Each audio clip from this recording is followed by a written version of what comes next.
పోలీసులకు నేనేం చెప్తున్నాను మీ ద్వారా సభ ద్వారా, పోలీసులు మీరు మాట్లాడే ప్రతి మాట తెలంగాణ శాంతి భద్రతలకు సంబంధించి, తెలంగాణ పోలీసుల మనోధైర్యానికి సంబంధించి, మీరు ప్రభుత్వం నుంచి పోలీసులకు సంబంధించి ఇంకేం కావాలో అడగరు. మీరు అడిగినారు నెలవారీ డబ్బులు వాళ్ళకు ఏదైతే మెయింటెనెన్స్ ఎక్స్పెండిచర్ వస్తలేదో డెఫినెట్లీ అటువంటి అంశాలను రేజ్ చేయండి. కానీ పోలీసులు బదిలీలు అవుతున్నాయి, లేకపోతే మీ దగ్గర చోరీ అయింది ఏం రాలే, వాళ్ళని పూర్తిగా అవినీతి పరులు చిత్రీకరించే ప్రయత్నం చేయడం ద్వారా రాష్ట్రంలోనే పొద్దున ఇది ఎవరికో ఒకరికి, ఒక రాజకీయ పార్టీకి, ఒక వ్యక్తులకు సంబంధించిన అంశం కాదు అధ్యక్ష.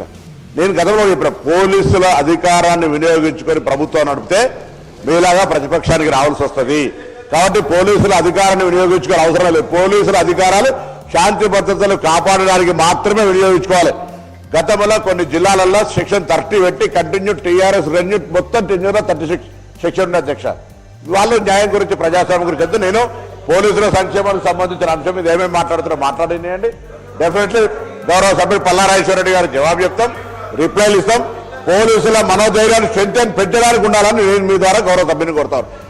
వేరే అంశాల గురించి నేను ఎక్కడ కూడా వారు చెప్పినారు వాళ్ళకి మంత్లీ రావడం definitely it will take an point sir. కానీ వేరే అనేక విషయాలు మాట్లాడుతున్నారు.